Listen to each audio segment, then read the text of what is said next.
Start off with, You want to ask questions or? yeah, I'm going to ask you questions, and you can just say as much as you want to say. And so we'll start off with asking you where you were born and the date of birth. Yeah, I was born up at Sebastopol. That's about 50 miles north of San Francisco Mm-hmm. in 1911. 1911. And my father's family was in California, but my mother's family was in Oklahoma and Texas. So she wanted to go back. So my father took us kids and we went back, and he was sharecropping at first, and that didn't pay very good. So then he went to work on the Santa Fe Railroad, and we were there 8 years, and then we came back to California, to Sebastopol. And I liked fishing so well that almost every weekend I was over on the coast fishing or clam digging. Mm-hmm. So finally, when I grew up, I went through high school in Sebastopol.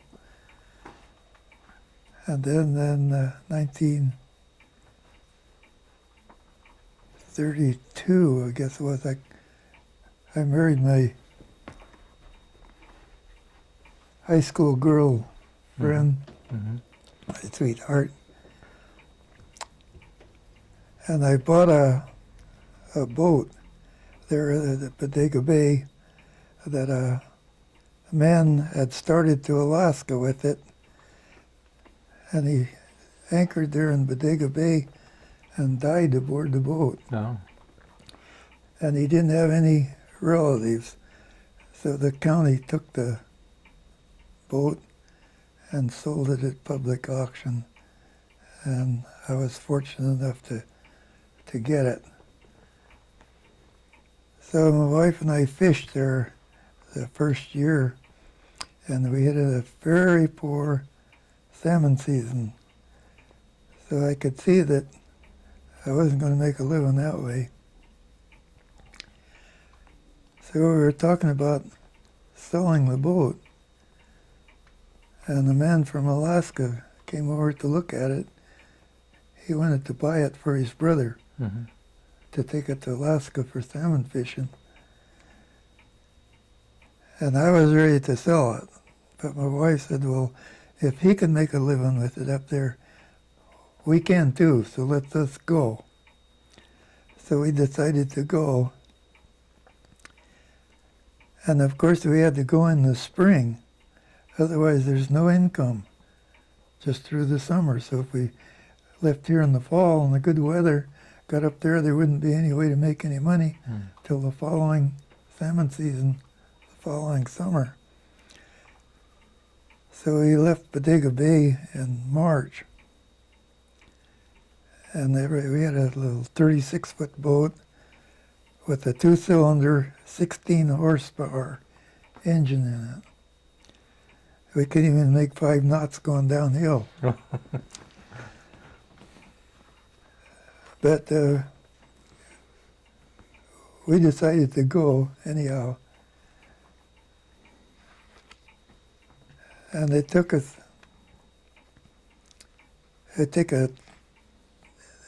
nights and a day to make it from one port to another. Our first stop from Bodega Bay was at Eureka. Then we went from Eureka to Goose Bay. And before I got to Goose Bay, I knew we were in trouble because a big swell had developed. And when we got to Goose Bay, the pilot boat, which is about a 65-footer, was outside the bar and they couldn't get in. So of course we couldn't get in. Mm-hmm. So we anchored there. And we were there 2 days and 2 nights. And when we woke up the last morning, they had whole gale storm warning flags up on the point right beside us there. But the 125-foot cutter from the Columbia River had come down to assist some ship that had hit a rock inside Goose Bay. So when they saw us out there, they stopped to see what was going on. And they came back out the next morning at high slack water, and they asked me if we wanted to abandon our boat, they'd take us in. And I didn't want to abandon my boat, that's all I had. So he told us that we could make it and we might not. The breakers were so big. And he told me to stay right under his bridge wing. And when he told me to move up, to move up. When he told me to stop, to stop. And he kept going up a little bit and stop, go up a little bit and stop. And here these big breakers are breaking right in front of us. Oh my. And right behind us, they looked like they were going to break any minute. So finally he told me to go. And he really knew that bar. Because the one was breaking right out from our bow, right under our bow, and as we went across, it was like on a surfboard. Really? And the one was breaking behind us too. They made it in. Wow. And they had a terrific storm. And there was several boats lost. One ship was lost at Columbia River. We were in there 14 days before we could get out. Wow. So we lucked out, and we didn't go into Seattle. We went to Port Angeles, and then we took off from there through Canada. And we went direct to Craig, Alaska. That's where we lived.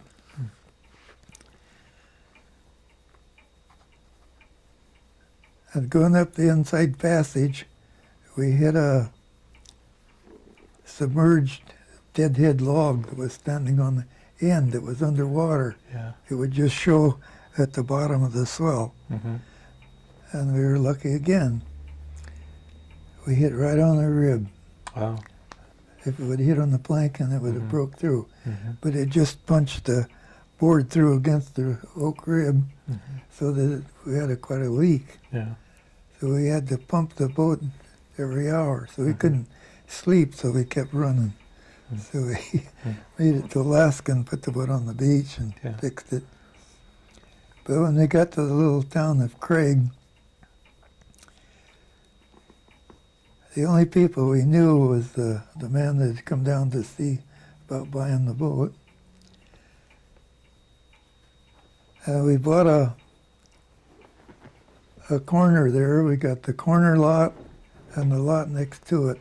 And the corner lot cost us $35. And the inside lot cost $27.50.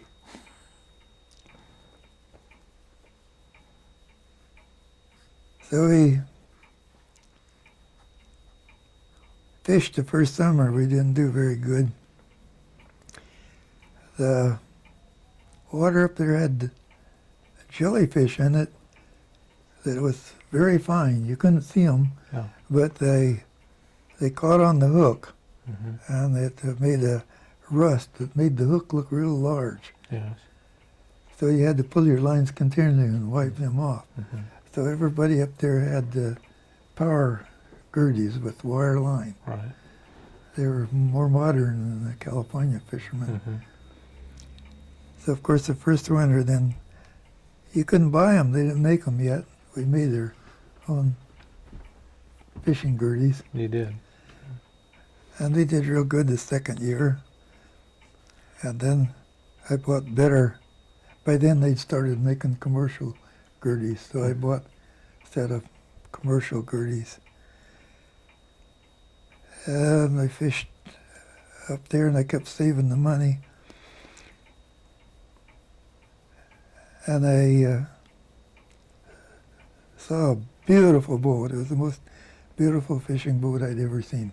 Came around the corner of an island early one morning there, and I found out who built it in Seattle and wrote him a letter and had him build me one.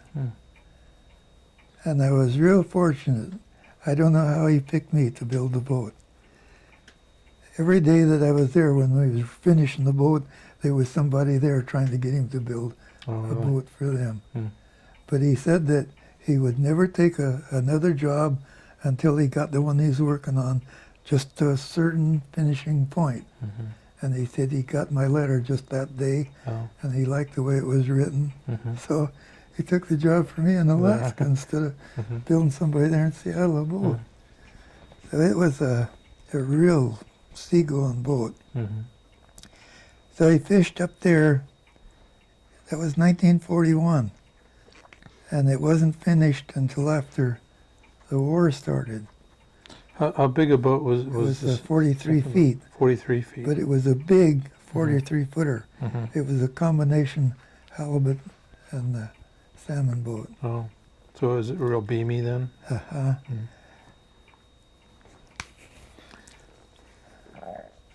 So he fished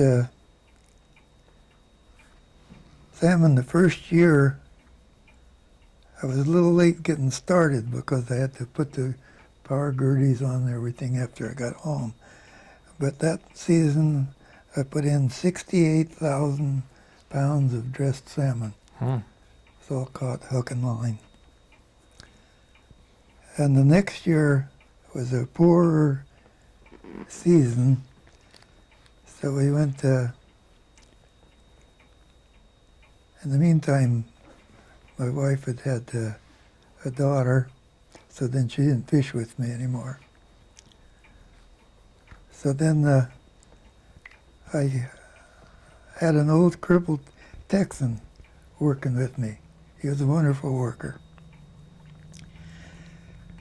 So there's no salmon, so we decided to go shark fishing.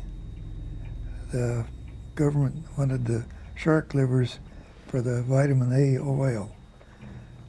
And these big Norwegian type mud sharks, they lived in from 200 to 300 fathoms of water. So we fished for those, and the largest one I caught had 404 pounds of liver. Wow. That was a big shark. Yeah, it was. So then I decided to come down to the Oregon coast to fish albacore in the fall. So we came down and went after albacore. I'd never seen one before. We had real good luck with those. And I stopped at Newport, Oregon. That's where I delivered the fish. I found out the sun was still shining, so I bought a place in Oregon. Yeah. That's where I met Gin Annie and all the rest of the gang that came down to Morro Bay. Was that what town in Oregon? It was Newport. Oh, Newport. That's a nice place. But at that time, they didn't have any small boat harbor. You just anchored out in the middle of the harbor, and every time you had a storm, you had to be down and take care of your boat, watch it. This is the same boat that you had built in Oregon?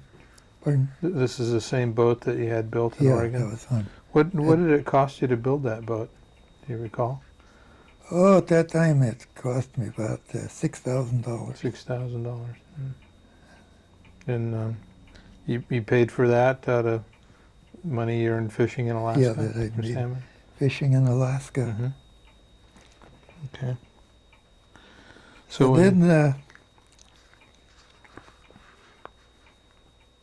I got talked into fishing soup fin shark for the vitamin A liver. A man there in Newport furnished a net on a percentage.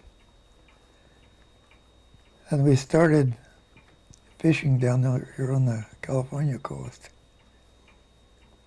and then worked north as the summer progressed. And we got down as far south here as the Morro Bay, and it was got so rough we couldn't fish anymore, so we pulled up and I came into Morro Bay, and it was one of those unbelievable days when there was not a breath of wind and the sun was shining bright and warm. Mm-hmm. I thought I'd come to heaven. About what year was that, Lawrence? That was in 1947,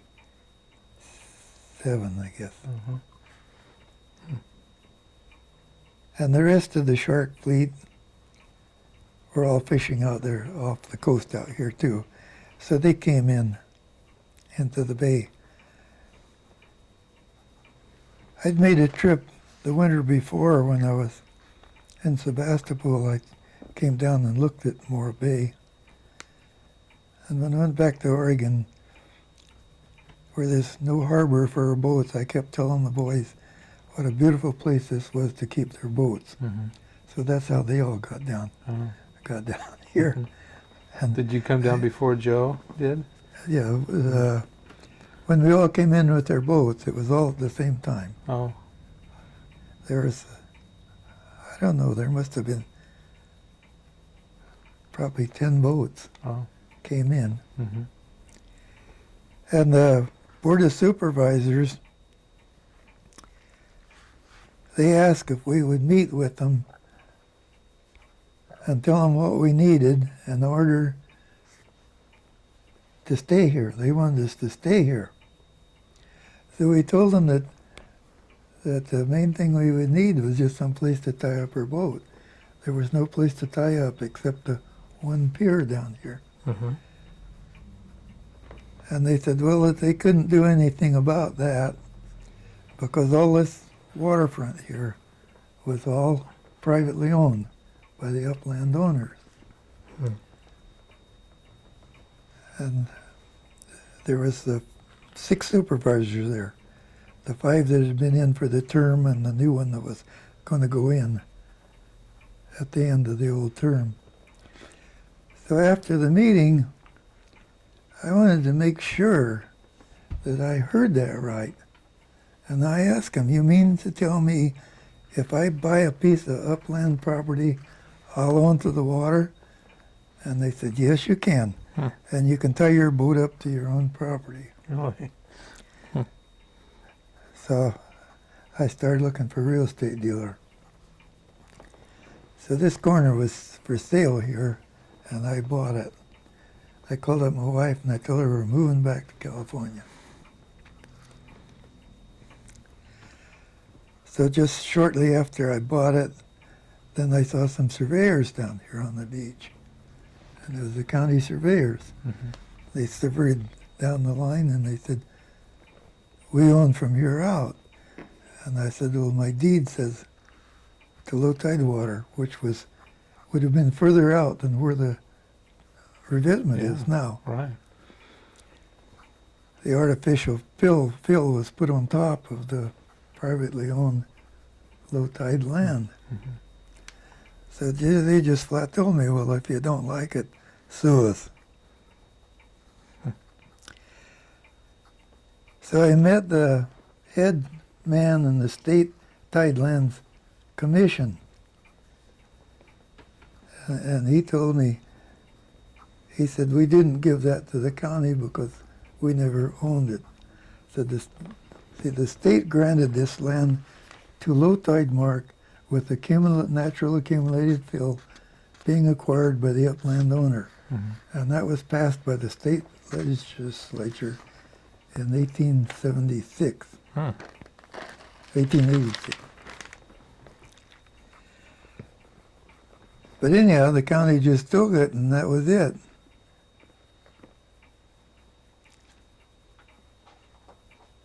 But anyhow, I still got a nice piece of property out of it. So did the county never compensated you for Nothing. the land they took? They kept making us promises. They said they would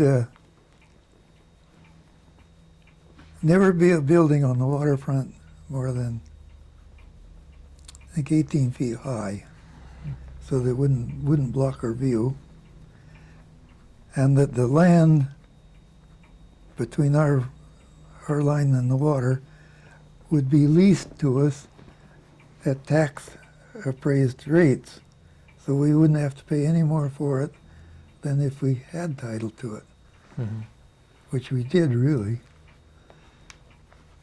So then we started suit against them to get our land back. And that went on for years. And between the county, then when the city incorporated, the county turned it over to the city. And between the city and the county, they spent over $150,000 trying to get our title. They couldn't do it. They had the land, we couldn't get the land, but they couldn't get the title to it. So then when Jesse Unruh was big boss in the state, he decided that the state should own all tide land. They were going to confiscate all tide land. So he told our attorney, which was a big man in the Democratic Party, he told him, "You're done, get off that case." So then they told us, if you don't sign up giving us title to the low tide water, we're going to take the high tide land away from you too. So then we signed up so we'd at least have the high tide land. A little heavy-handed, wasn't it? But then, what you going to do about it? Sounds like you fought it for, what, 30 years? Yeah. Yeah, it was known as the pipkin suit, but it was, I was really the one that started it because I had met the state tidelines man and he told me that if he was me, he would get an attorney and get my land back. Mm-hmm. And I heard afterwards that he lost his job in Sacramento because of that, which I felt bad about that. Yeah. But then, of course, we only fished mainly in the summer, and I fished albacore, and we'd start in about the 1st of July down off the Mexican coast, Oh. and then we'd work north with the albacore. Let me ask you one question. Did you ever get to tie your boat up out front like they told you the first time? Well, I had to lease the land from the, Oh, you leased it? I leased it from the county, Mm-hmm. and it wasn't at tax rates either. It And was they below. promised me a 50-year lease, but when I went in to sign the lease, it was only 5 years. And then I had the boat tied there, but they decided that you had to build something on the land. Mm-hmm. So they gave people a year's lease for each $1,000 that they invested on the upland. And I didn't have anything to invest, so they gave me a date that if I didn't have something built, they wouldn't renew my lease. So at that time, leases weren't worth the money like they are now. Mm-hmm. So I gave my lease to the man that built the aquarium. Oh. I just flat gave it to him. Mm-hmm. To Dean? No, it was the man from Washington. Oh, a different That person built built it. the aquarium. Dean bought it from the Oh. Washington owner. Do you recall his name?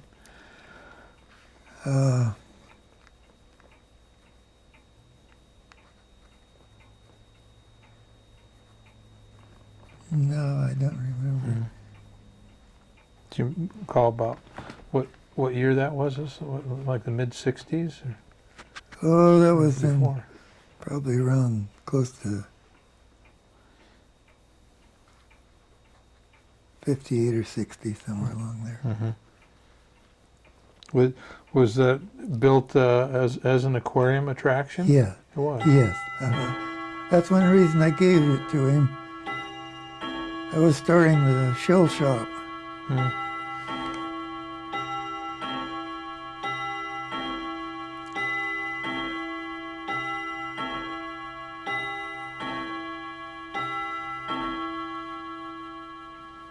At first, I just built a wire container so they could see the shells through the wire and put the abalone shells. I kind of remember that. My son David, he was only 10 years old, so I gave him the job in the shell business so that I knew where he was, and it kept him from running around and not having anything to do. And I had planned for a long time to go into the shell business, but I was watching for some place that I could buy a small place on the highway where the people were going by. But luckily I didn't find any place. And this street out here in front of here on Marina Street, it stopped here at the top of the hill. There was no street down. So the nearest street down was a block over. So there's no traffic, there's nothing down here but us. That's one reason I wanted the aquarium built across the street to help get more people down this area. And I fished to support the shell shop. And I also had a wood yard down here. And we had a self-service yard so the people could get wood anytime, day or night. And it was in bins, $1 a bin. And there's nobody keeping care of it, so they just dropped $1 and a tin box on a post down there. And for several years, I don't think we lost $1. Sometimes they'd be $2 or $3 short. And then maybe it'd be 2 or 3 or 4 weeks, it'd be extra money there. The people were honest enough that if they didn't have the change to put in the box, they didn't forget it. The next time they came, they paid for it. That's pretty good. And then after about 3 years of that, it changed just from one summer to the next. The wood began to disappear and no money. And in 2 years' time, we were losing about 25% that was out in the bins, and we couldn't tell how much they carried away back in the yard. So I quit the wood business. About what years did you have that in operation? Well, that was from 55 to 58, something like that, 60.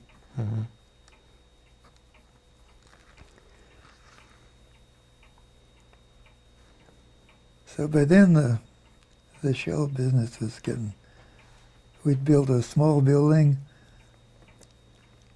that was, people couldn't come in, they only bought from out in front. It was like a little lemonade stand. And then we built a 12 by 16 foot building. And the people could come into that. And they did so well with that. And that accumulated enough money that we built the big building. What year did you build the 12 by 16? Oh, that was about 57, I guess. And then the current building? And the current building must have been about 61 or 62.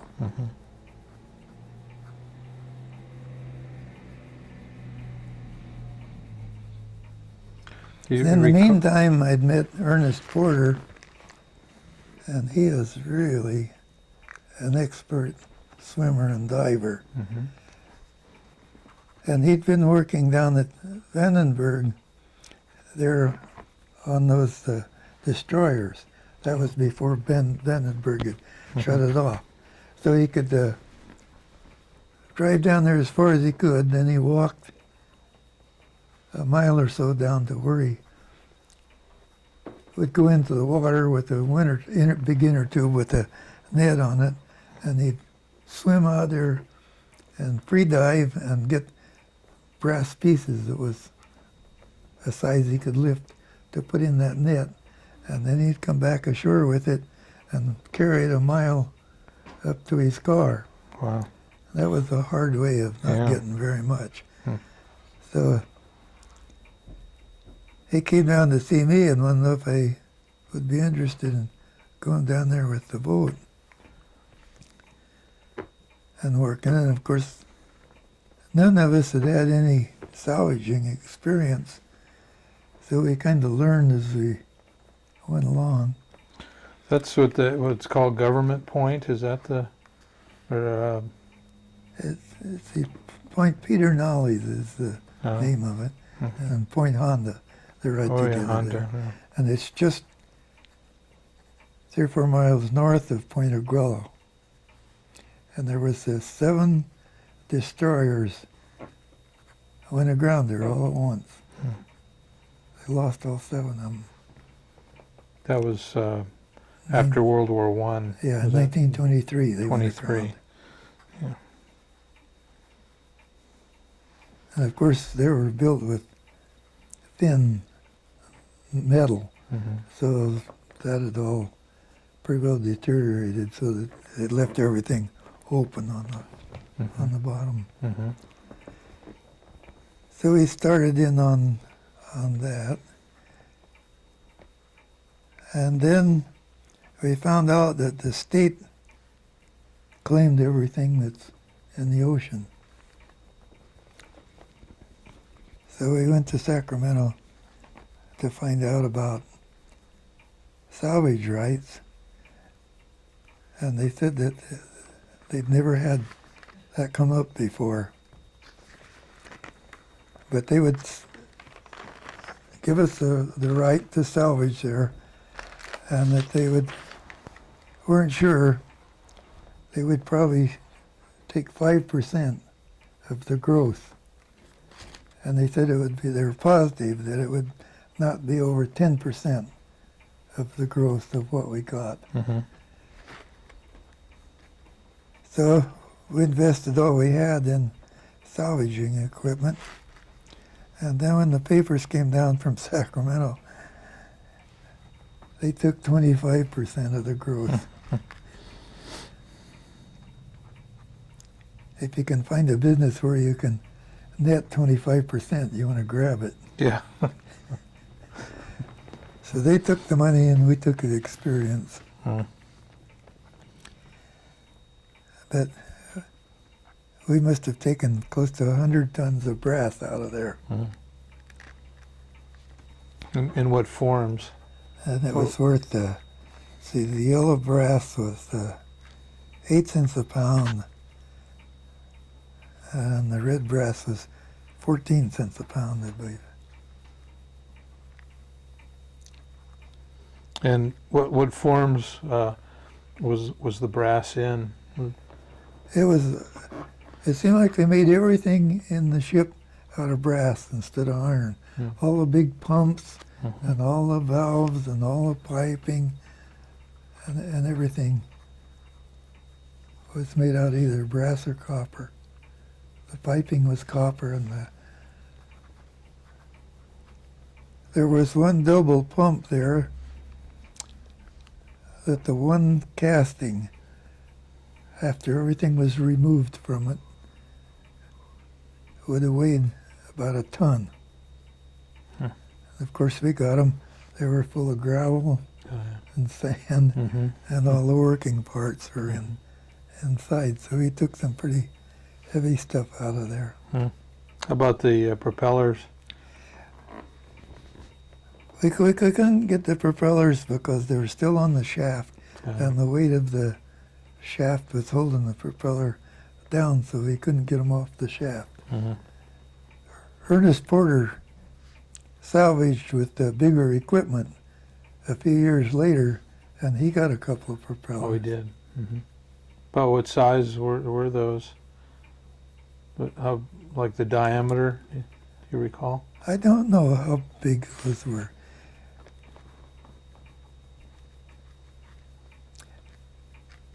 One time it got so rough, so suddenly from the northwester, we couldn't come home. We had to go south. We couldn't stay there either. There isn't really a harbor there. Mm-hmm. So we had to go around Point Conception, anchored down there at the harbor, and we had been told by the abalone divers that there was a brass shaft with a big propeller on it in front of a reef there by just below the lighthouse Mm-hmm. at Conception. So we went out and hunting for that.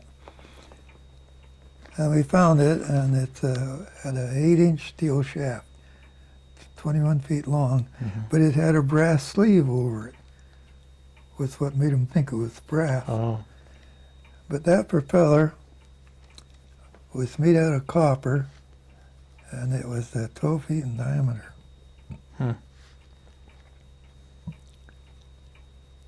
And we picked it up. We got the propeller and the shaft and the stuffing box and the stern bearing, Oh, the whole thing. the whole thing. Wow.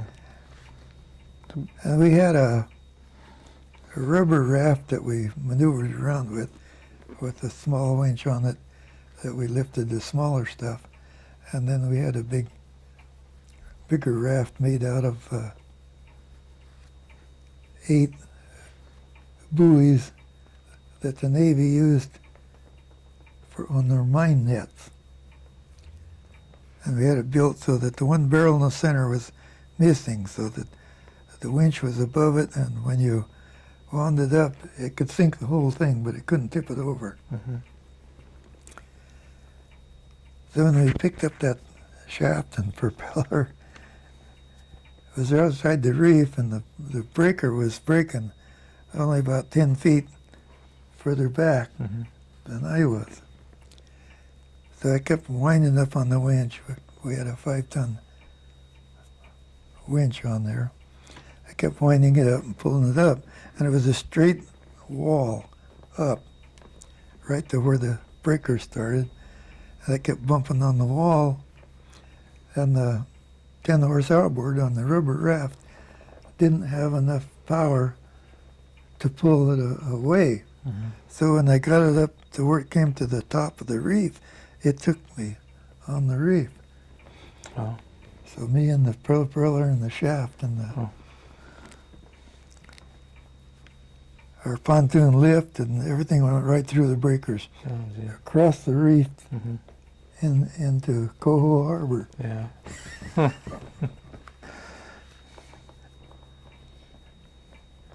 But you managed to get back outside and Yeah, that was in the harbor then. So Mhm. then oh, they came back around to where the boat was anchored. oh, so it was better. We towed it home. Mhm. Huh. About what years did you work down there on those projects? It must have been. Let's see. I think I can tell you what year that was.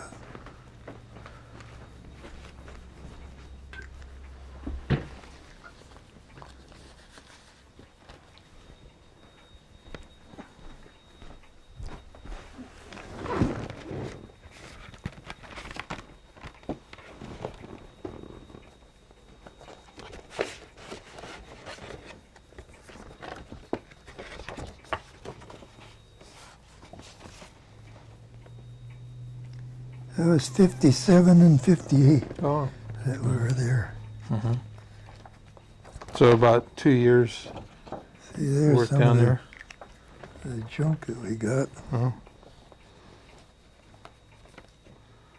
Is that David standing on top here? Yeah, a little kid.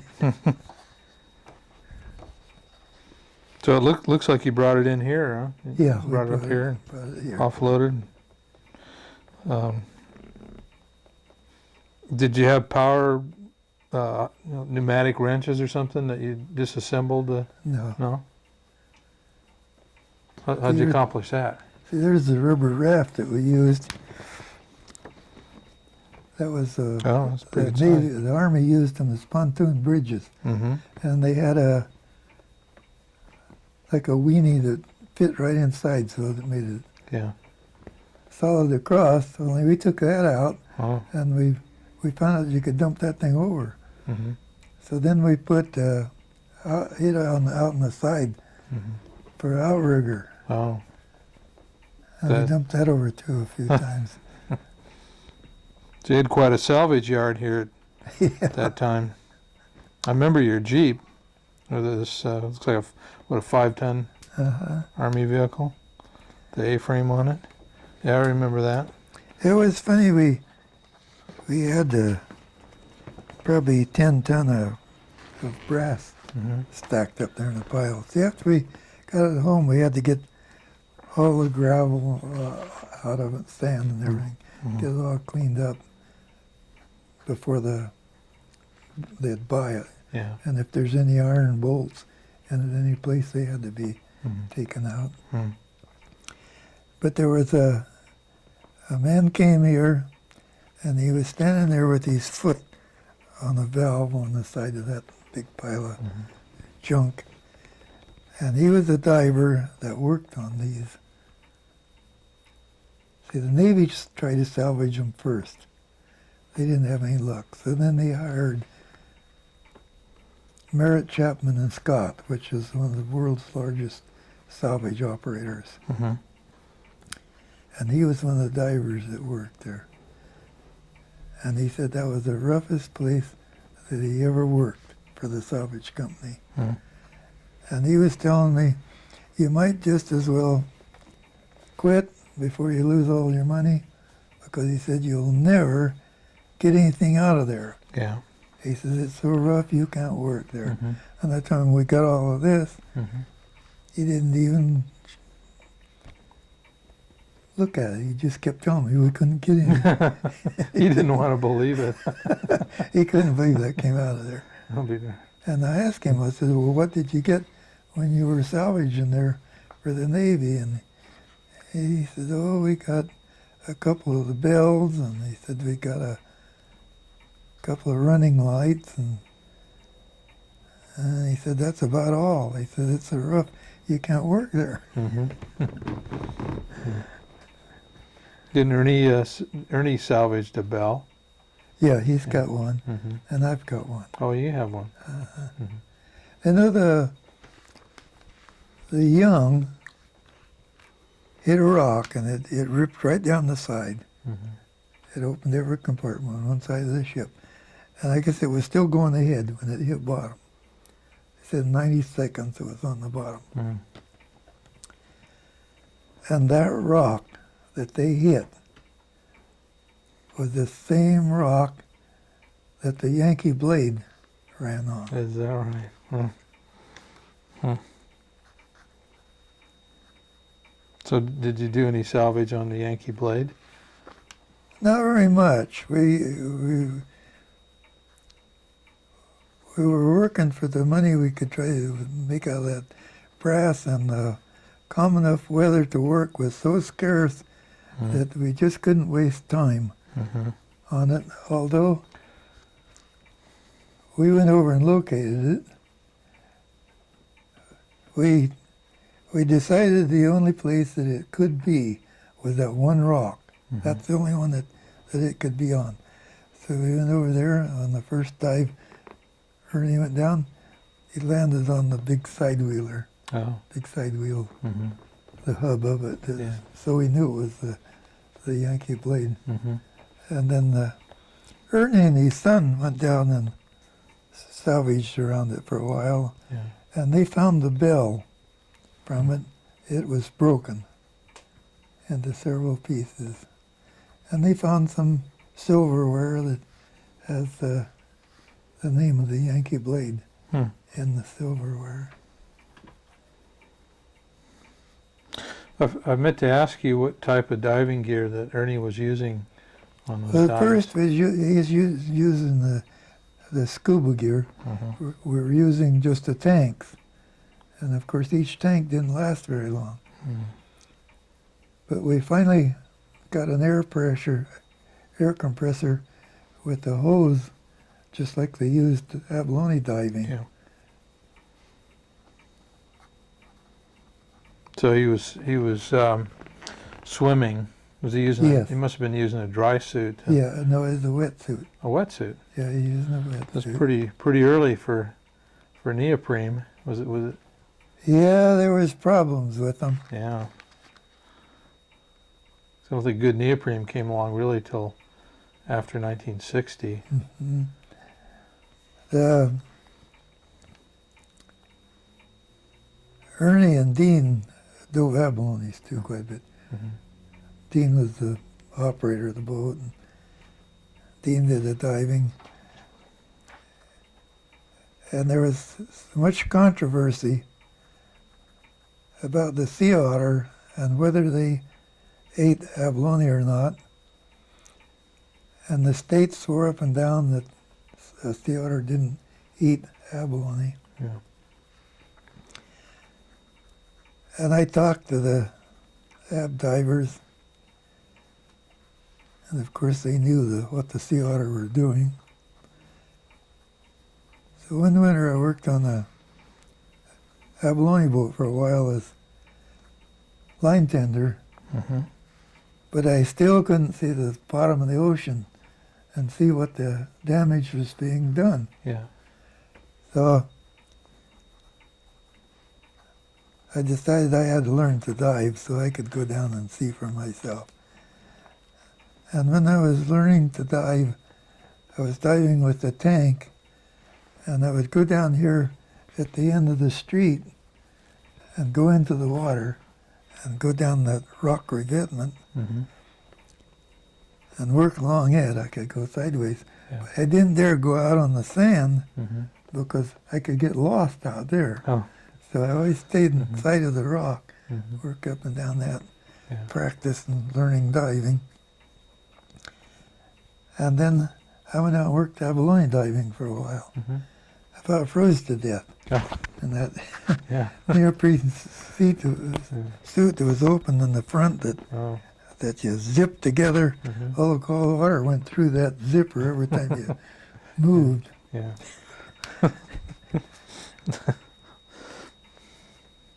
So did you get out and actually dive abalones? Oh, yes. Oh, you did. Mm-hmm. And I could see for myself then Mhm. what was happening. Yeah. Where did you begin working when you were diving abalone? We were working up towards San Simeon. Oh. And about when would that have been? Oh, that was about the same time that we were doing this salvaging. Mm-hmm. Oh, so like 57, 58. Mm-hmm. And it was funny, they had that area up there just this side of San Simeon Yeah. that was closed to abalone diving Mm-hmm. for years. Mhm.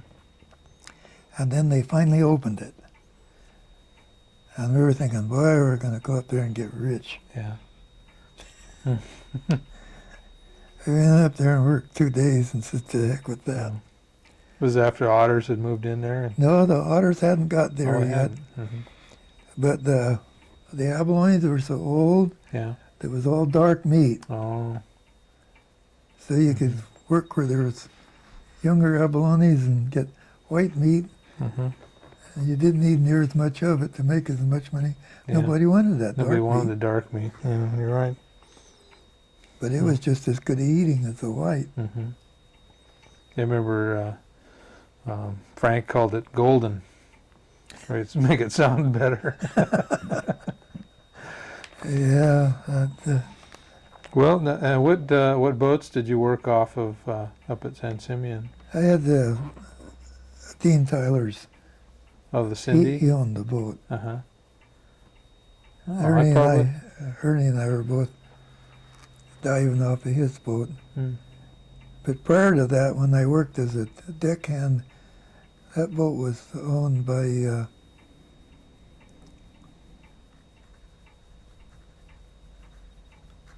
he got killed down here at the Four Crabs, Oh, McCutcheon. McCutcheon. Yeah.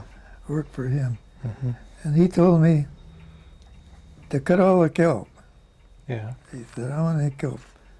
Binding up my hose, he said, cut all the kelp. So I cut the kelp. A little while he came up and he said, quit cutting that kelp.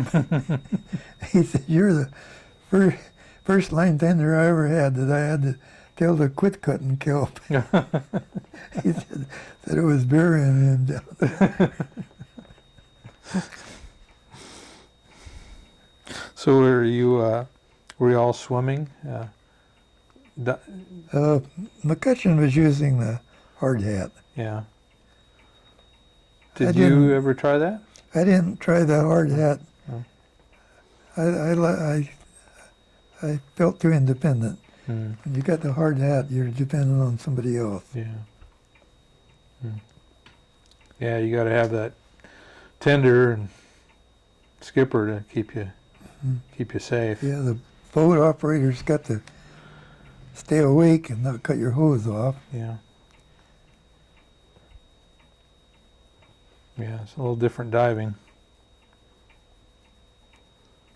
So did you ever dive Beckett's Reef? No, that Never was got- over with before Oh, we got yeah, that far north. that was the spot. Yeah, I've heard about that. Yeah. It's the people who don't understand what goes on in that ocean out there.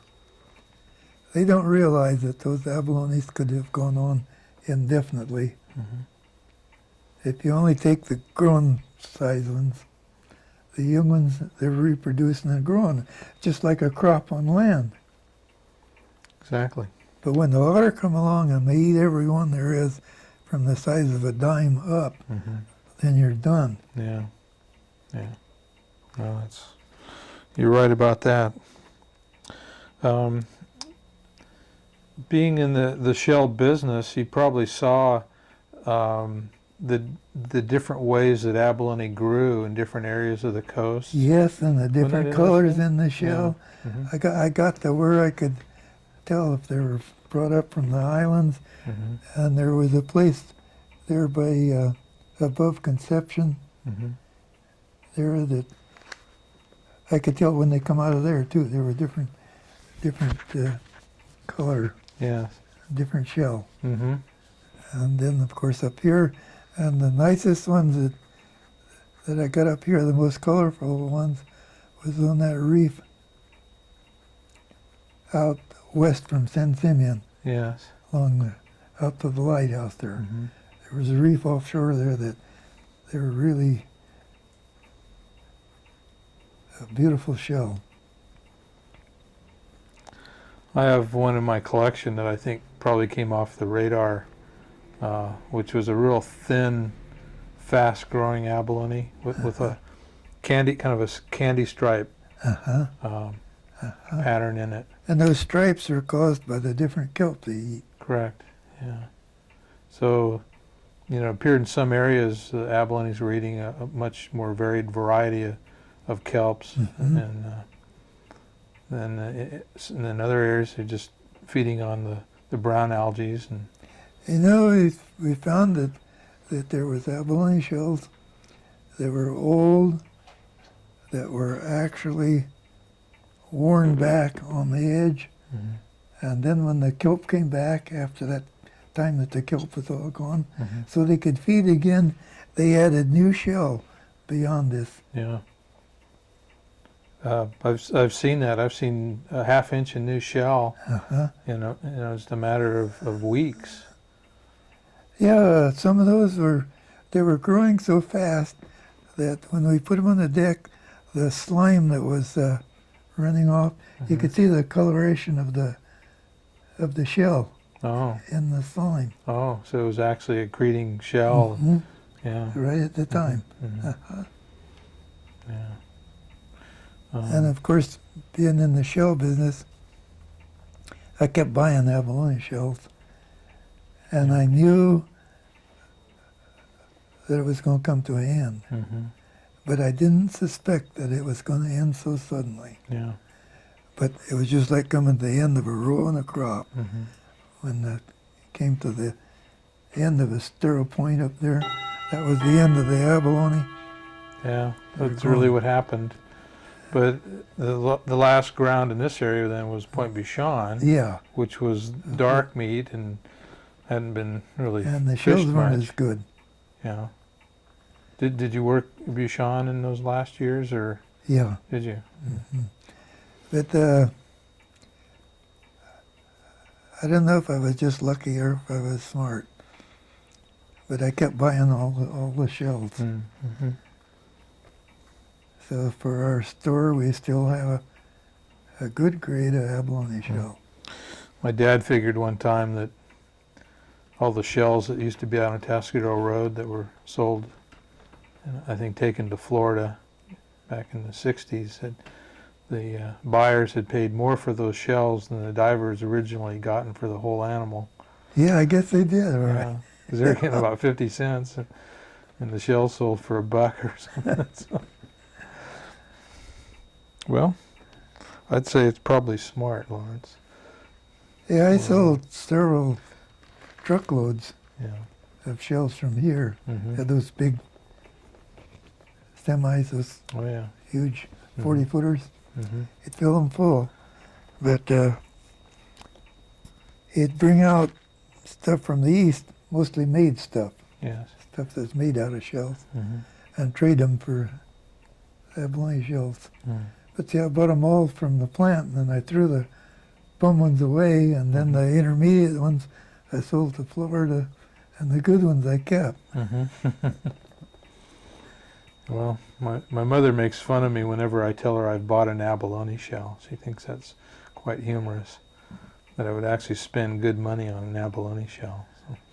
Yeah, when the abalone shells were selling for a dime, I stopped to see Earl down there one morning, and he had this big, beautiful, solid shell Mm-hmm. sitting on the counter in the back.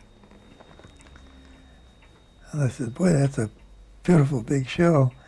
And he said, yeah. He said, some dummy offered me $5 for that.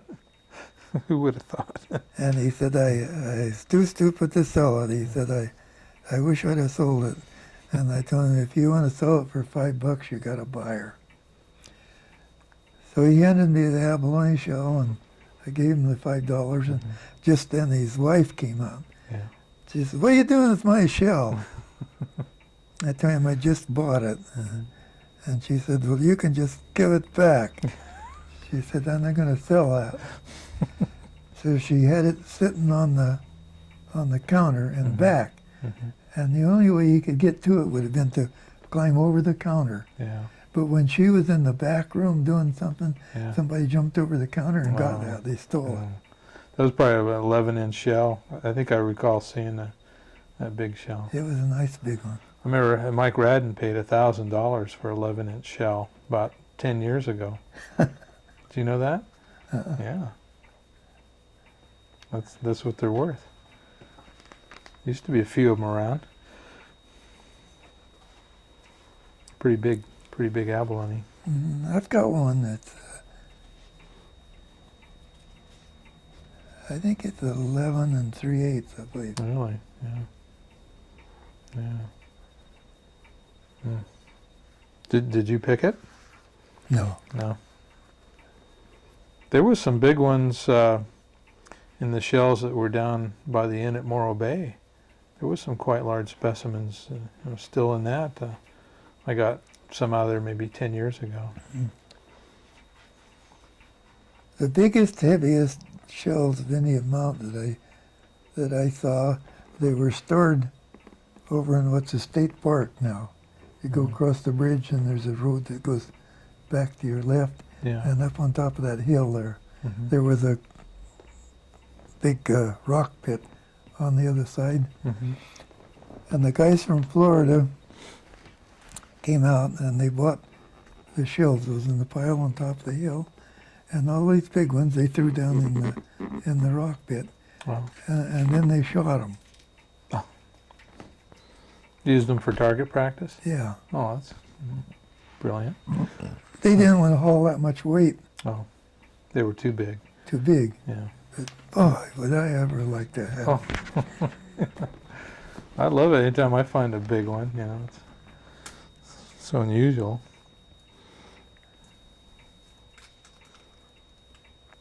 Yeah, when I was just a kid, we used to go up just south of Fort Ross there ways, and the road is real high up on the hill, so it was a real tough climb.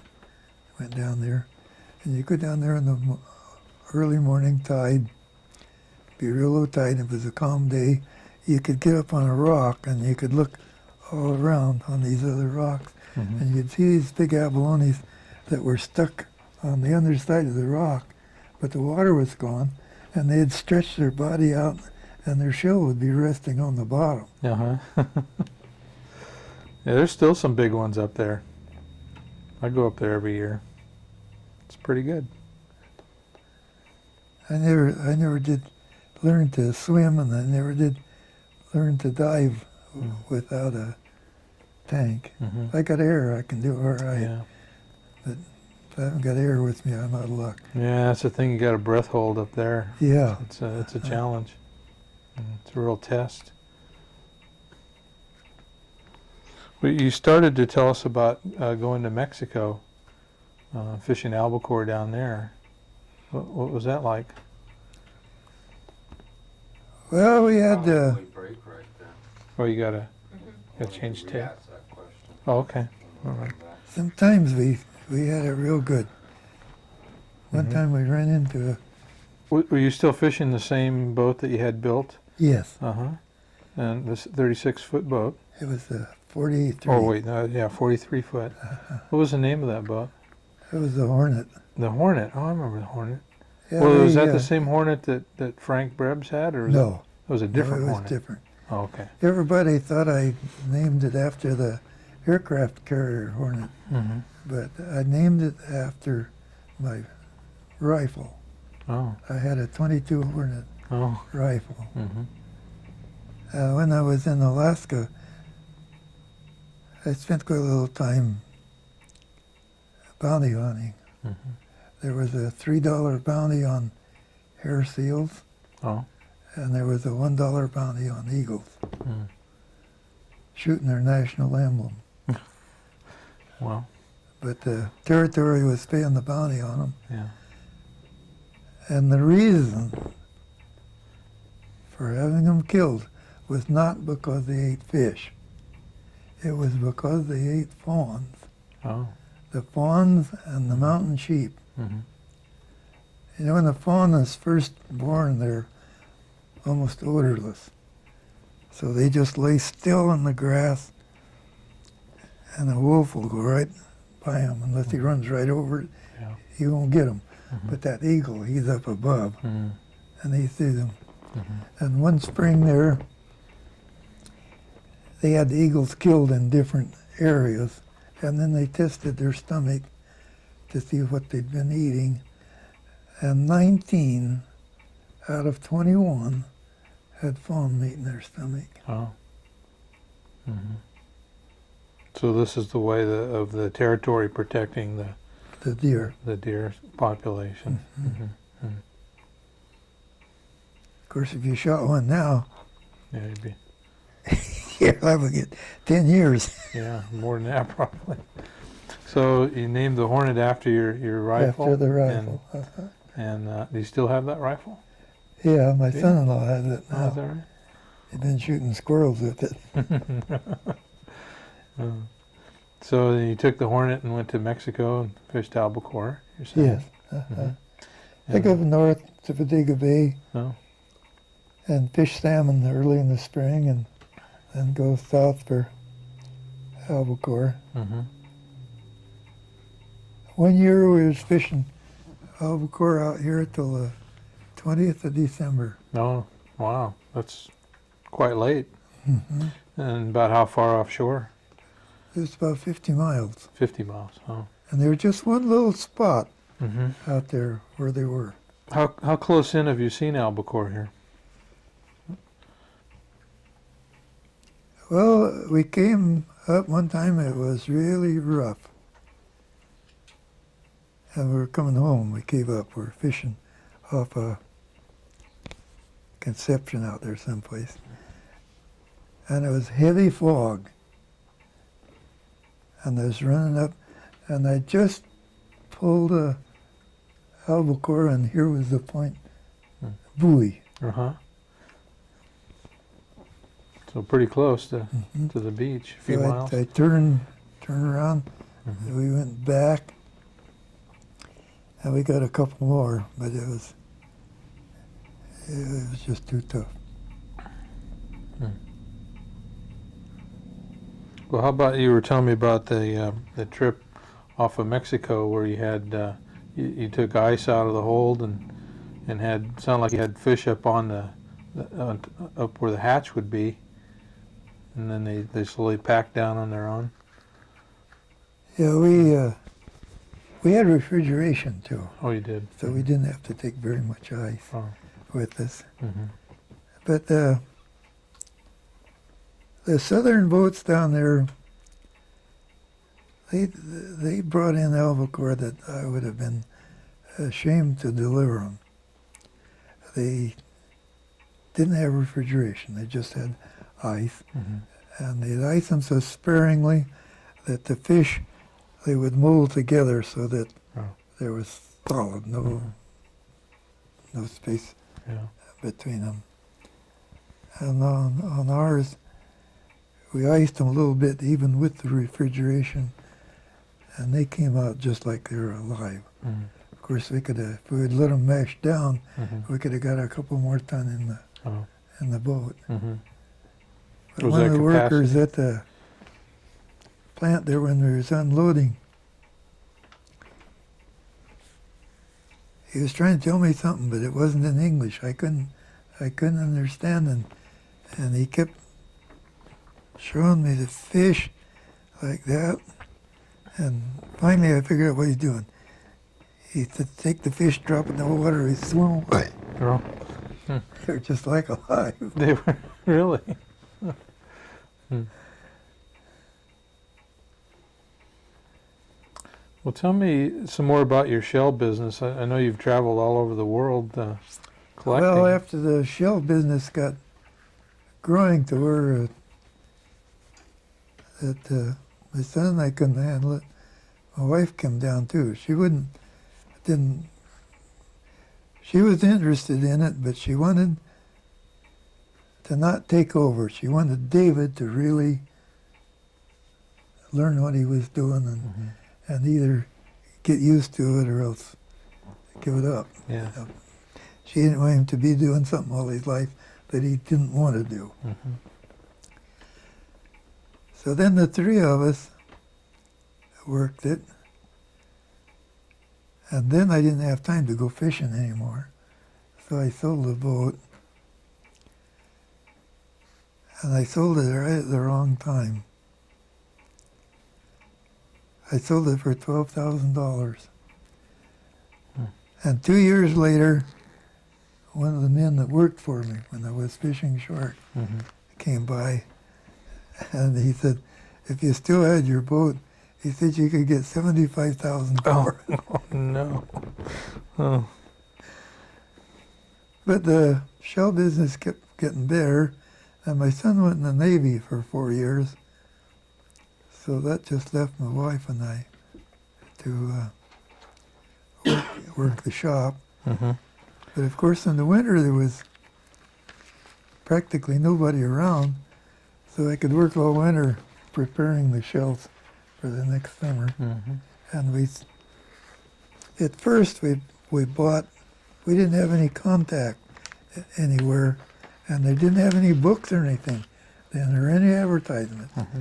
And anybody that had a contact in the Philippines, they guarded that like a gold bar. Yeah. And I bought the shells from Florida, had them shipped out here, and they were from the Philippines originally. Hmm. And then there was a dealer in Los Angeles that sold shells. And he imported from Florida. He didn't have any Philippine contact either. Mm-hmm. But he had a contact in Zanzibar. And when he went down to the dock to get his freight hauled up, he took every name, everything. There wasn't a letter left on the box to tell where they even came from. Right. The only way I knew that they came from Zanzibar was the type of shell. They only lived there. Yeah. So I bought a case from him and I brought it home, and when we unpacked it in the shavings, there was a piece about an inch and a half long of the bending steel Yes. that they put around the case. They cut that off and it fell in the sawdust. Oh. And it said Shell House. Mm-hmm. So we wrote a letter to the Shell House in Zanzibar, and by golly, they got the letter. Hmm. So we imported from Zanzibar Uh-huh. for a long time. And there was a lady from the Philippines visiting down here that gave me an address of a man that sold shells from the Philippines. Mm-hmm. So I got a Philippine address. And then a shell factory in Florida went to the Philippines, and they told the dealer over there that they would take every shell he could get. Mm-hmm. So he wrote me a letter and told me he couldn't sell to me anymore because he contracted with the shell factory in Florida, but that I could probably buy from them. Yes. But then, and a few days later, I got a letter from somebody else in the Philippines, and he said that he just got fired from working for this fellow that was sending everything to the shell factory. Mm-hmm. And he said some of the shell fishermen don't like him, and they want me to handle their business and sell shells to the United States. Mm-hmm. But he says, I haven't got any money, and I can't send anything. Mm-hmm. But he says, if you'll send me some money, I'll send you shells. Uh-huh. Well, here, 9 times out of 10, you send your money, you never see it again. Right. Yeah. So I thought, well, I'll take a chance. I'll send him $100 and see what happens. Yes. So I sent him $100. I got more shells for that $100 than I ever thought I'd get. Hmm. So then I financed him some more, and he built into a big shell business. Did he? And he always gave me first choice of anything that he had, Mm-hmm. any amount, whatever I wanted, I Yeah. got first. Mm. And when the environmentalists began to get so strong here, some of them went to the Philippines, and they got the Philippine government to shut down on a lot of stuff. Mm. And they can't ship coral out of the Philippines anymore, Mm. and and they can't ship any kind of a clam out of the Philippines. Are some of the clams being raised now? They artificially grow them? I don't know if they are or not. They're still eating them over there, and they can't send the shells out. So Mm. the shells are just, if they can't sell them to some other country, where they're just a waste. Mm-hmm. Almost all the shells that we get are really a byproduct. The people eat the animals out of all the different kinds of shells. Yes. Even the cones that are poisonous. Mm. By cooking the meat, Mm-hmm. it destroys the poison. Mm-hmm. They even eat those. Mm. And when we were in Mexico, we saw them. There's a little flat clam that's about 3/4 of an inch to an inch long. Mm-hmm.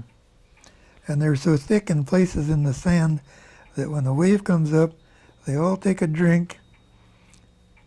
And then when the wave goes back, they all expel the water, and you can see the sand shake. Mm. That's how the Mexicans knew Oh. where to dig to get a lot of them.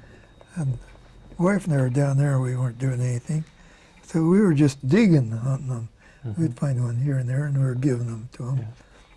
So then they showed me how how to Mhm. find them. Mhm. And they had this big aluminum kettle. They got that about half full of those little tiny Mhm. clams. Mhm. Then they fill it, put in water, cover the clams. They took it up and set it on some rocks, built a fire under it, boiled their clams. Mhm. Then they took it off and they let it settle so that the shells and the sand and everything went to the bottom of the kettle. Then they poured the broth off into another kettle Mhm. and put cornmeal in. Oh. That's what they ate. Oh, it was the broth. Uh-huh. Mm-hmm. So even the little tiny things like that, Yeah. that here we wouldn't even give them a second thought. Mm-hmm. They gather them and eat them. Yeah. The people in other parts of the world, Mm-hmm. if they had what we throw away in this country, they'd think they were wealthy. Well, you know, you and I know that there was the days when we used to go clamming here, and we had razor clams and pismo clams and mussels and all kinds of wonderful things here. And I mean, I grew up eating all those things. So maybe kind of similar in a way. We did too. We ate those mussels all summer. Mm-hmm. They're good. But my father was real particular Mm-hmm. where he got them. Yeah.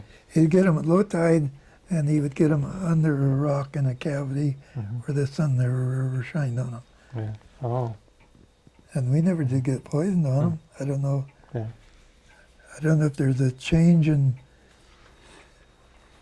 the water being polluted or what, but along the coast now they have quarantine on them in Yeah. the summer. Yeah. How about clams? Did you ever harvest clams around here? Yeah. Mm-hmm. I guess I was one of the first ones that started digging the razor clams. Out by the rock. Yeah, up Mhm. north the There's a rock little there. spot there. I walked on the beach and I saw these empty shells. Mm-hmm. So I knew there had to be clams Mm-hmm. here someplace. So I asked several people, no, never razor clam, they don't know what that is. But when I went back to Oregon and moved my family down, I brought my Oregon clam shovel Oh. with me. Mhm. And it was funny. I'd go over there just to get the razor clams. I like them better than the pismos. Mm. And the people, they felt sorry for the poor dummy that didn't know anything about clam digging. He's over here trying to get a clam with a shovel. Mhm. Little did they know. I haven't seen any of those razor clam shells for years and years. And they used to be not real common, but you'd find them occasionally. There was really a lot of them on that beach north of the rock Mm-hmm. there when I came down. Yeah. But about how far north of the rock would you go? Oh, as far up as that Cloisters Motel. Oh, that far. Mm-hmm. Hmm. Yeah, those were pretty good days. Oh, they were. Yeah. You know what made me disgusted with the clam situation? Was every weekend in the summer when there's a real low tide, the game wardens, there'd be about 10 or 12 of them up there in the grass, Yeah. checking everybody coming out, hoping they'd catch one with a little bit of an undersized clam, Yeah. or else one too many. Mm-hmm. And the people didn't know any better. They come from the valley, they didn't understand the situation. Every time they'd get an undersized one, they'd throw it up on the sand instead of throwing it in the ocean. Yeah. And I spent a lot of time going along telling the people, throw them back Mm-hmm. in the water. Next time you come, maybe you'll get him if he's big enough. Yeah. And I only had one person Mm-hmm. get on me about that. Mm. One of them, he really got mad, and he told me, he said, you just mind your business and I'll take care of mine. Mm. And I told him, that's the problem. You're not taking care of your business. Mm-hmm. I said, you're killing those clams Yeah. instead of throwing them back in the ocean to give them a chance to grow. Mm-hmm.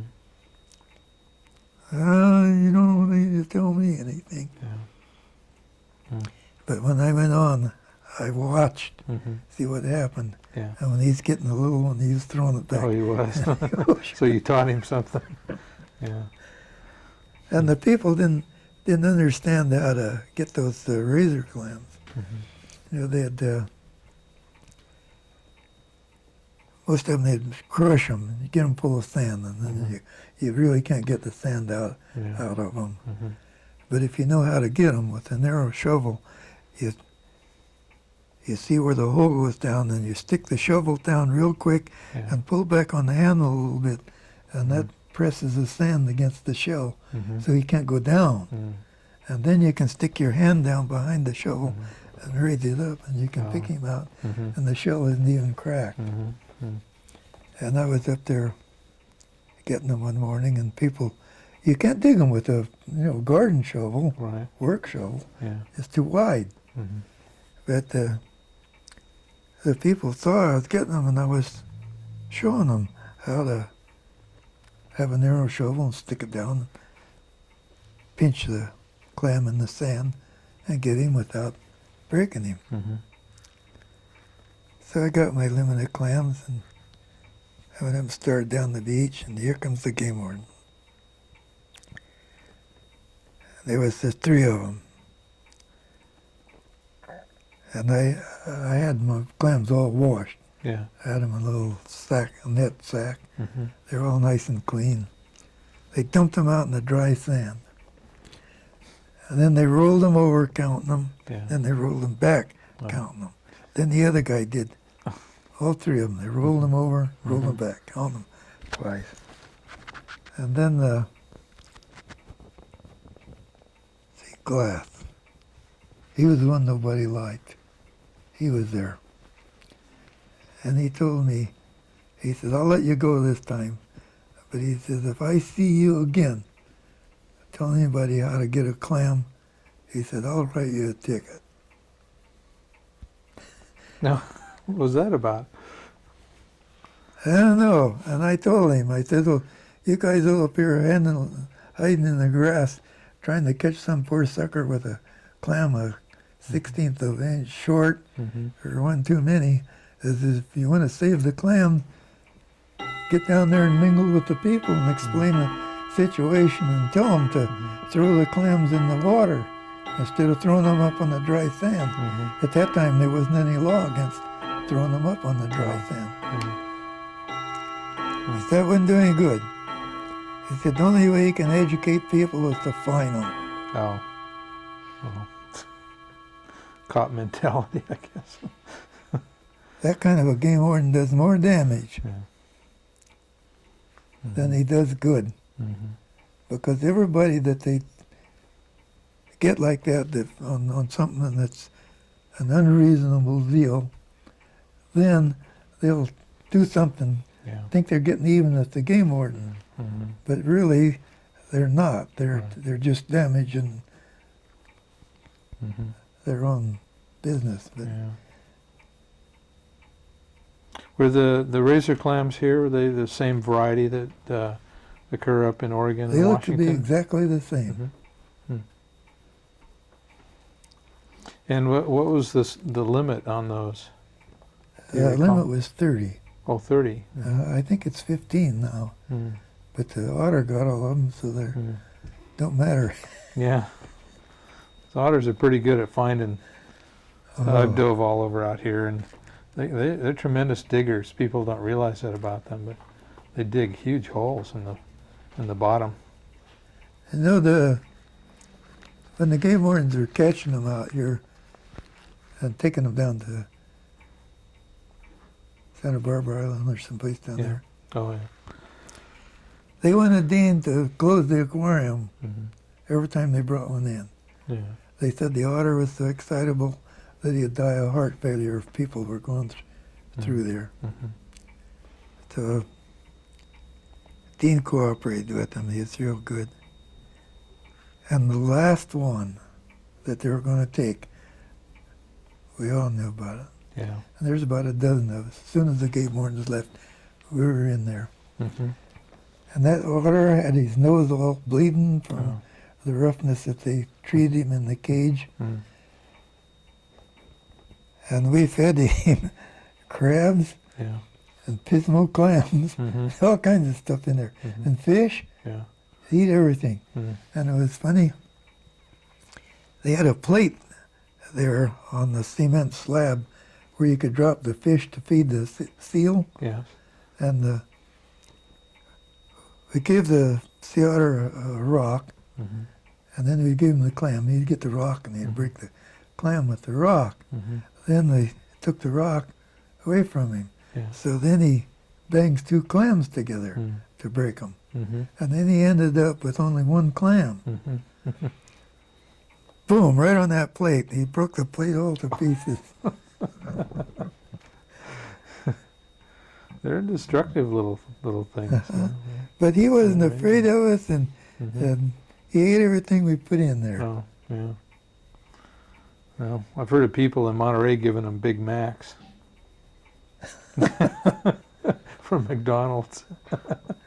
But yeah, I kind of like you. I've spent hundreds of hours diving around those things. I don't, when I talk to the biologists, they say that they're real timid, shy animals, and I don't know. They're pretty aggressive, actually. Or they can be. Yeah. And they'll stay away from you, but they'll also sneak up on you. Yeah, they don't really leave the area No, just because you're there. no. They hang around. Did you ever see one underwater when you were diving? No. No, you didn't. Oh. Yeah, they're quite interesting underwater. I was always amazed by birds, underwater birds. You'd be diving and I a bird watch, flies by. TV a lot on that. I see birds and seals and Mm-hmm. everything underwater. You know, they're getting real tough on this fishing now. Mm-hmm. They're trying to close commercial fishing all around the Yes. islands and all Right. over. And of course it's a federal law, and of course the people you just mentioned doing something to the seals or the sea lions, and you got an uproar immediately. But I think that the sea lions around the islands down there are destroying more fish than all the commercial fishermen. It's actually easy to document, Lawrence, and yet they don't want to talk about it. If you compare fish landings to seal consumption, the seal consumption numbers are much higher. Nobody wants to talk about it. It's just like salmon. Mm-hmm. I in my own mind, I'm positive that the salmon, more of them are eaten by the sea lions every year than is taken by the sportsmen and the commercial men together. It's possible. You know, in Alaska, we had sleigh bells on the end of our poles, Mm-hmm. and the bell will lay in the bottom, and the swell going up and down like that. It doesn't ring the bell, Mm-hmm. but you jiggle it, then the bell rings. And one of the main reasons that we had those on, of course, when you're working one line, you can hear the bite on the other one. Yeah. But the main thing was that's all volcanic, rocky bottom. Oh. And when your lid hits the bottom, Mm-hmm. you want to know it, because Yeah. if you don't get that up immediately, you'll never see that lid again. Yeah, you lose a lot of lead They that way. hang up. Yeah. I lost an average of a ton of lids a year Mm. up there fishing. Mm-hmm. But those sea lions, well, I guess they were smart that when the bell rang, Mm-hmm. they go down and get your fish. Yeah, they do. They're smart. And they go around, it's just in their nose and their eyes out. Mm-hmm. But when you get that fish, then they come up like that Yeah. It's the dinner bell. to go down. That's where a lot of them made a mistake. Because I'd see them fooling around out there. Mm-hmm. I'd grab the line and I'd get the gun first. Yeah. Be all ready for him, and then I'd jiggle that bell a little bit, and here he'd come out of the water Yeah. like that. Instead of having just this little spot to shoot at, I'd Yeah. have his whole body. Mm-hmm. And up there at Wooden Island off of Cape Edgecombe, that's right up there by Sitka, I was the only boat fishing there.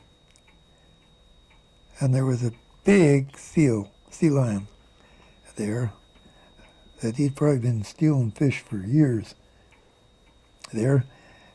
And he knew how far back to get that he was safe. Yeah. They could shoot at him all day, Mm-hmm. and he didn't care. Mm-hmm. But when a fish got on the line, I don't know how he could tell. But from being way back there, as soon as that fish got hooked on the line, he'd come underwater and get that fish. Yeah. He got 11 of my salmon, one after the other, without me getting Mm-hmm. one fish. Yeah. And he would have probably got the 12th too, only I just happened to get lucky. Yeah. And the booger, when I fired the shot, I couldn't see him. He was back of a wave. Yeah. But he just came up Mm-hmm. just right when the bullet got me. Was that the trusty Hornet? Yeah. Yeah. For anybody watching this, it was a perfectly legal thing to do, and Oh yeah, it was legal up there at that Yeah, time to yeah. to shoot all you wanted of them, nuisance. as long as they were getting your fish. Yeah. But Well, that's a problem. I mean, the population now of sea lions is above historic numbers. There's more now than there was 500 years ago, Lawrence. And yet they're still protected. there's sure a lot more now than when I first started fishing. Yeah. Yeah, I've seen those San Francisco fishermen up there when they were fishing there off of Bodega Bay. They didn't carry a gun. Hmm. I've seen them. They just gave up and pulled up their lines. And I went home in the middle of the day Oh, because the sea lion gets to follow them and they don't get shot at. yeah. They know they're safe and they'll take every Yeah. fish that gets hooked. Well, and they'll eat till they regurgitate, and then they'll take. It's like a Well, game. They'll take them, Hmm. and sometimes they don't even eat them. Mm-hmm. They just come up and they'll toss them around a little bit, and then they'll go swimming off, and you can see the salmon sinking. Mm-hmm. Mm-hmm. Yeah, it's like a game they play with fishermen. You know, just to tell you an example of how things work on fishing, Mm-hmm. up there just north of Bodega Bay, there's a little creek called Salmon Creek. And it runs all summer, but in the summer there isn't too much water in it. Mm-hmm. So that the sandbar fills up and there's no entrance Yeah. to the creek. Mm-hmm. And the water soaks through the sand. Yeah. But when it begins to rain, then it forms a big lake Mm-hmm. and there's more water soaking through the sand. Yeah. And the steelhead used to come, big schools of them Mm-hmm. in front there. Yeah. And the same time of year, the sea lions came Yeah. and fed on those Mm-hmm. fish. Mm-hmm. And there's sportsmen up on the bluff there shooting at them all the time. Oh. But I doubt if they ever hit one Yeah. because this is quite a long distance in the Mhm. ocean and them going up and down all over. It'd be just lucky if they hit one. Yeah. But somebody got the idea. They said, well, why don't we contact the Fish and Game and see if they can't get the National Guard to come out here with a machine gun Mm-hmm. and kill some of these sea lions and scare the rest of them Yeah. away. So that was about in November. So they got together and wrote the letter and signed it, Mhm. all of them, and they sent it in. They didn't see anybody or hear anything from anybody until the next July. Well, of course, there wasn't a salmon or a steelhead or a sea lion within miles of there Mm-hmm. in July. So their man came out in July and looked all around. Didn't see anything. So he wrote up his report Yeah. and he recommended that they pass a law to keep them from even shooting at them. Oh. When was this, you think? What year? That wasn't about 1929. Oh, 1929.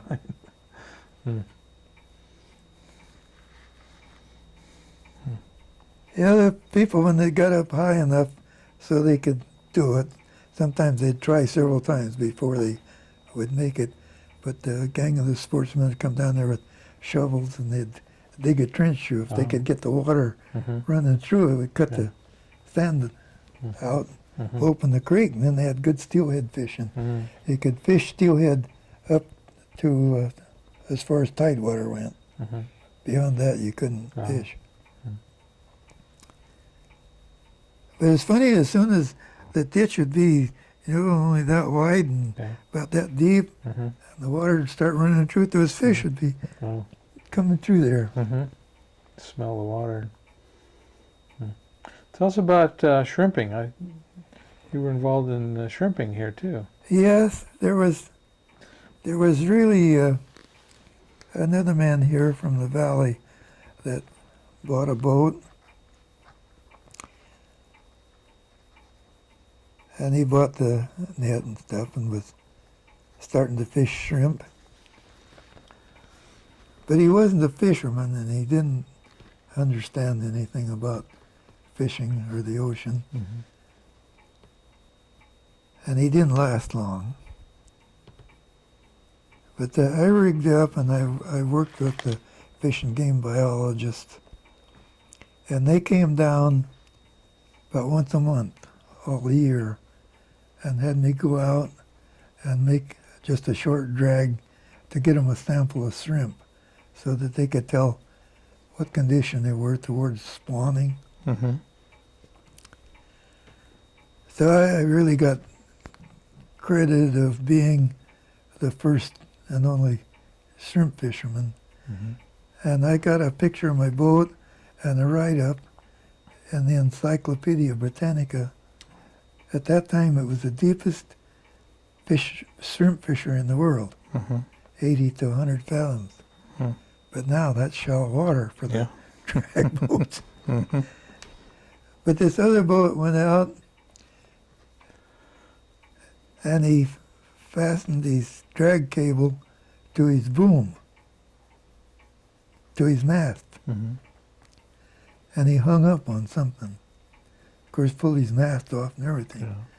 Lucky he didn't get some of them killed. But anyhow, that was the end of his shrimp fishing. And then what kind of gear were you using? Well, we were limited to an iron frame.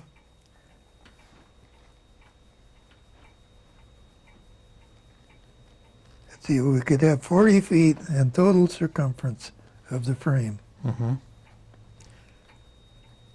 And we had this small mesh net to hold the shrimp. And on this frame was made out about half by 2-inch iron, Mm-hmm. and then 2.5-inch pipe for the main part of the frame. And then we put a 6-inch wide piece of 1/8-inch steel on the bottom and up the front Mm-hmm. to keep it from digging in the Oh. mud too deep. Mm-hmm. And of course, that soft mud, it dug in anyhow. And we caught coffee cups and all kinds of treasures. stuff down there. But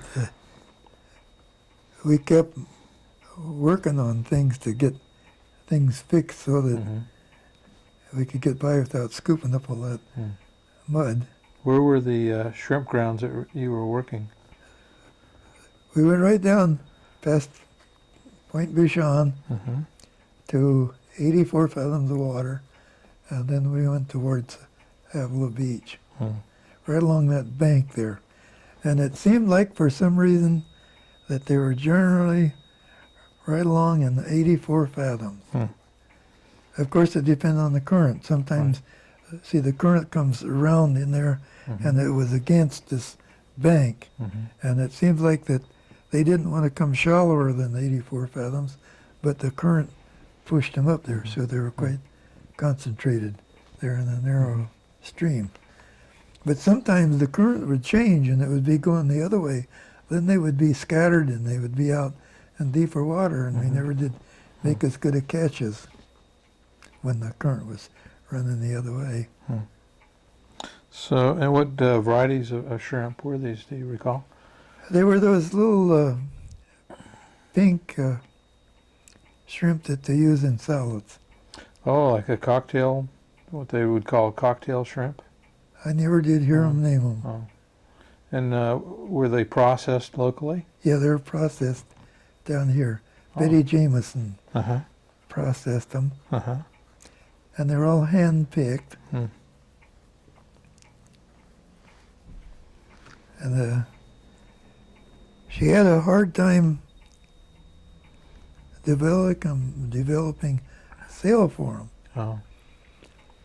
She said she'd go into a restaurant with a 5-pound can of them and give them a sample, and they'd say, "Well, we're not interested," said you. "We don't know you, and we don't know if you'd be dependable or not, and we have to have the shrimps, and we have an established supplier. All we got to do is telephone an order, and he brings them." Yeah. She couldn't get rid of them. Hmm. So finally, she went around to the best restaurants, and she told them, "I'll give you a 5-pound can of these shrimp if you'll promise to just serve them to your best, most particular customers." Mm-hmm.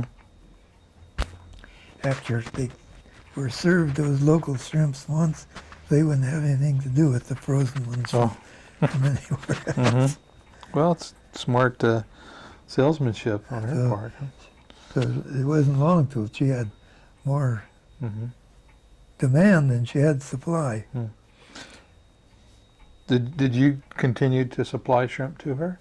Well, as long as it lasted. Mm-hmm. But you know, we went out and tested them. We'd only drag on the bottom about 10 minutes Yeah. because they just wanted enough to, all they needed was about 2 dozen shrimp. Mm-hmm. But the last time they came down, before they opened the season, we went out there and made a 10-minute drag, and we had about 50 pounds of shrimp. Mm.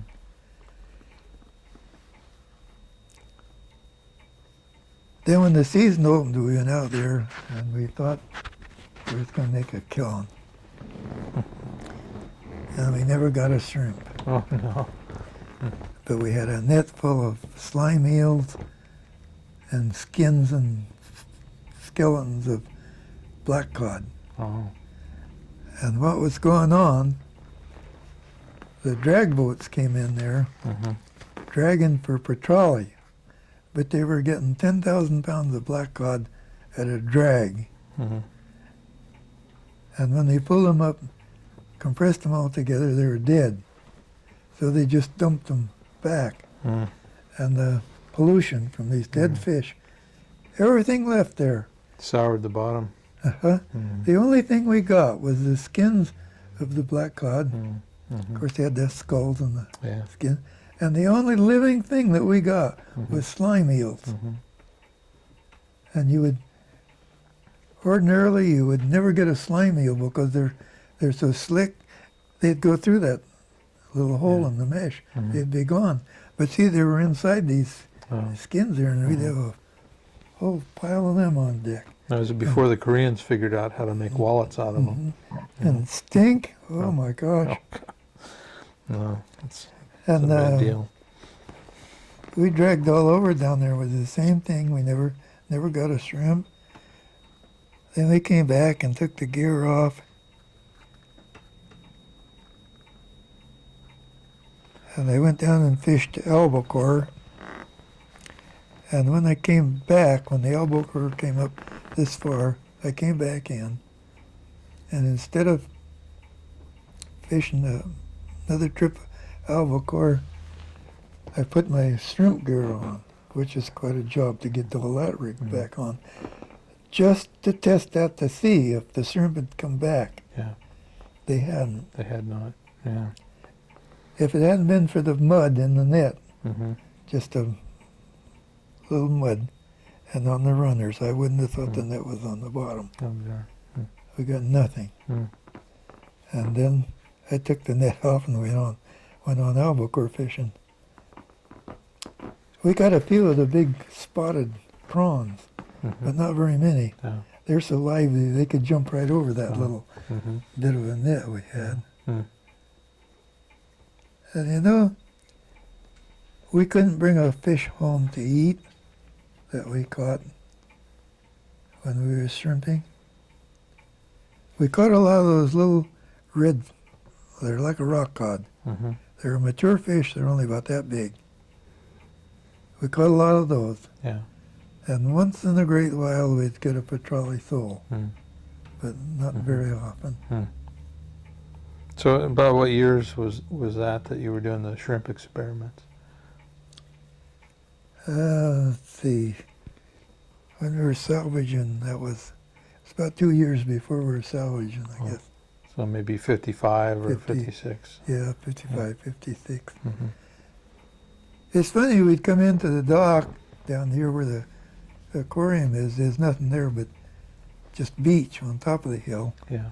And had the dock down there. We'd unload the Mhm. shrimp down there.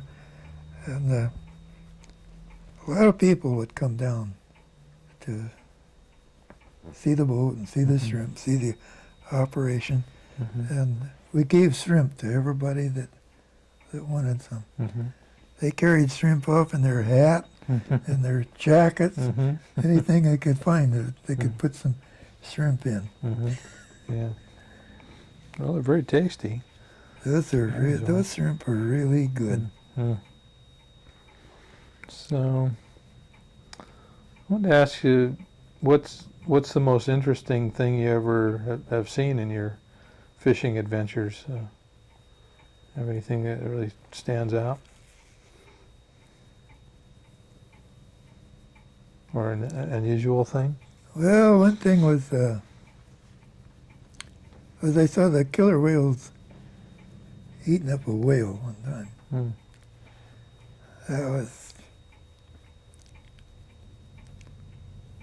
That was kind of a sad thing. Mhm. A big whale would be jumping out of the water, and those killer whales would be hanging on the side of him, and you could see where they bit chunks out of him. Mhm. They were working on him for a long time. I don't know if they finally Mhm. killed him, I guess.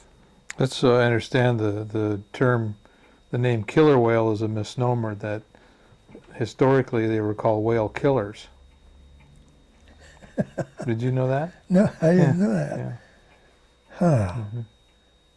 For that reason. Uh-huh. Well, they'll do it all right. Yeah. Yeah, they're not It- big whales. They're And they're they're another variety of porpoise. mm-hmm. Right. You know, it's strange. You can't help but see a lot of things if you're on the ocean fishing for 30 years. Mm-hmm. And you would have never got me in the water with one of those killer whales. Yeah. But I see them down there. There's a channel and those guys working with them. And Yeah. Pretty interesting what they do. it's funny that I would have thought the killer whale would eat a guy up. Mm-hmm. Just Could easily. yeah, he could if he wanted to. He sure could. Mm-hmm. But you know, the people really are protesting them, keeping them in captivity. Yeah. But But I'm not sure that whale is worse off where he is than if he was in the ocean. Mm-hmm. They have problems living in the ocean too. And they've got trouble finding something to eat all the time. Yeah. Down there, you don't have to worry about the meal ticket. Yeah. He gets plenty to eat. And I think that whale enjoys what he's doing. They seem like it, don't they? Uh-huh. Yeah. You know, in Seattle, they had an aquarium there on the dock in downtown Seattle. And out in front, where the public could walk Mm-hmm. in alongside, they had a hair seal in there, a big one. And they had a heavy, either plate or plastic glass, whatever Mm-hmm. it was. And they had a wire mesh, cyclone fence type, in front of the glass. Mm-hmm. And that seal had a boot sole, about that big. Mm-hmm. And he's playing with it all the time. And he'd get all these people right up against the glass looking at him, and all of a sudden, wham! He'd throw that boot sole right up there. Yeah. Well, the people would just stumble all over themselves, running over one another, Trying to get out trying of to the get way. away from it, you know. It couldn't hit them because Yeah. the fence and the Mhm. glass stopped the water and everything. Yeah. But when you see something like that coming right Yeah. to you, you're going to move. Oh yeah. And then that seal, he'd just unconcernedly get that and just be fooling around Mhm. with it, coaxing a bunch of people up there again, and he'd do the same thing. It's having a little fun with the people. I was waiting there to get my boat finished up. Mm-hmm. I'd go downtown and just watch the show there. Yeah. It was, to me, it was really, Uh-huh. really interesting. But that seal was just doing that on purpose. Yeah. And that's all he had to do for Mm. entertainment. See, Mhm. just in that big tank of water Making there. the people do tricks for him. But That's great. all these animals and birds and things are not stupid like a lot of people think they are. Yeah. No, I agree. What's your favorite seashell of all the different shells that you have in your store? Do you have a favorite? Well, I never had really thought about it.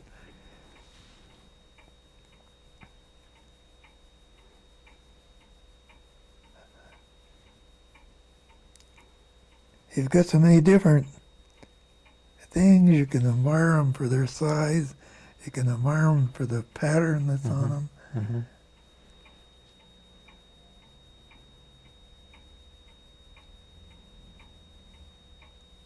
I had a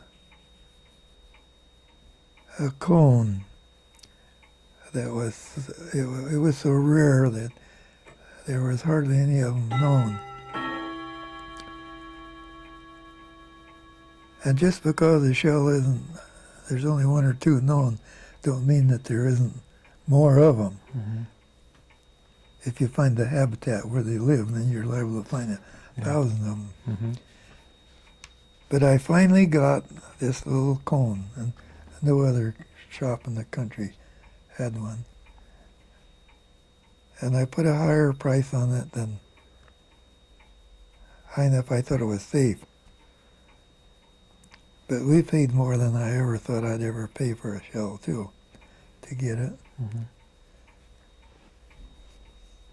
We put it up there and people come in and look at it.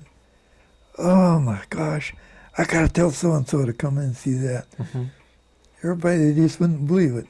And you know, we only had that thing for a couple of weeks until I got a letter from an attorney in Mexico. He bought it. Yeah. And I really didn't want to sell it, but you can't put something out in the store No. and say not for sale. No. Not too fair. But now they're common. Mm. Oh. They found where they Mm-hmm. live. Yeah. Mm. What's the mainstay of the store? I mean, is there a particular shell that sells better than others?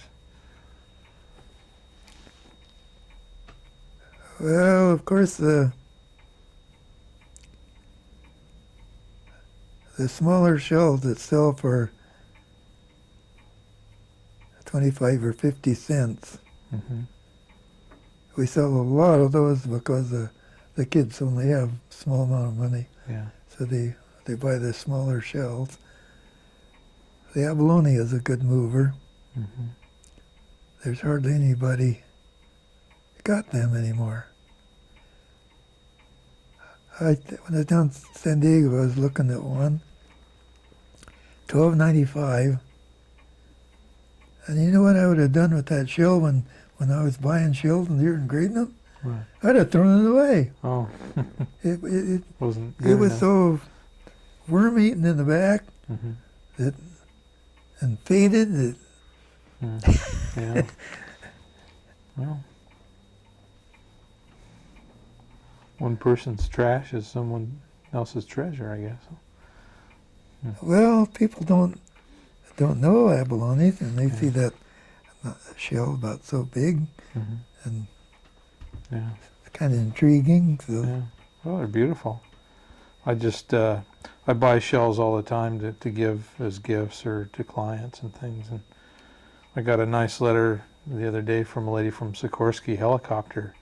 I gave her one of those little polished black shells. She loved it. they're nice. They're like gems. They really They're are. really beautiful. And those little pin raised reds now. Mm-hmm. We got some beautiful ones. I down there noticed now. that. Yeah. Really red color. Mm-hmm. You know, there was a shell found by a British ship that went around the world, and I'm amazed when you get these old books and read about what happened in the early days. Mm-hmm. How those ships, they had a biologist on the ship, and all the different countries they went to, they studied all the plants, and all the birds, and all the animals, Mm-hmm. shells, everything. And anything they could, they took it on the boat back. And on this trip, when they got back, they had one shell in there that was not labeled. They'd lost the label off of it. Mm-hmm. And that was back in the early 1800s.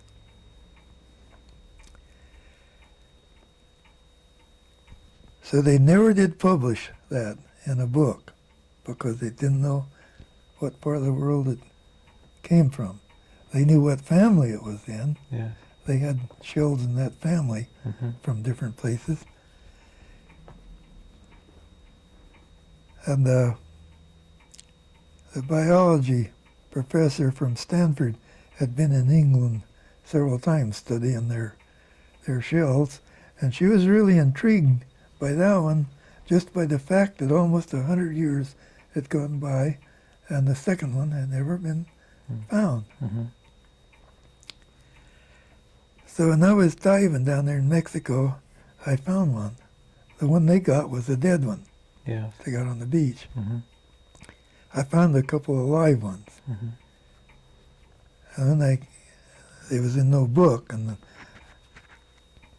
I didn't know about this one. Mm-hmm. So when I got home, I telephoned her and told her about this shell that I had and the family it was in and how big it was, Mm-hmm. the color and so forth.